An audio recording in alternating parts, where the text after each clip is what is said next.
আমাদের অনেকের রাতে ঘুম আসে না। এমর ওমর করতে করতে রাত 1টা 2টা 3টা বেজে যাচ্ছে।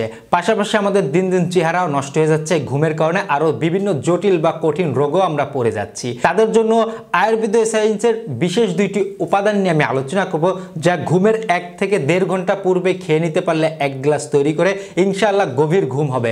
আমাদের প্রথমত লাগবে পুদিনা পাতা রস 1 চামচ পরিমাণে। এখন অনেকে পুদিনা পাতা ম্যানেজ না করতে পারলে এখানে চূর্ণটাও বাজারে কিনতে পাওয়া যায়, সেখানে 1 চামচ পরিমাণে পুদিনা পাতা চূর্ণ নিব।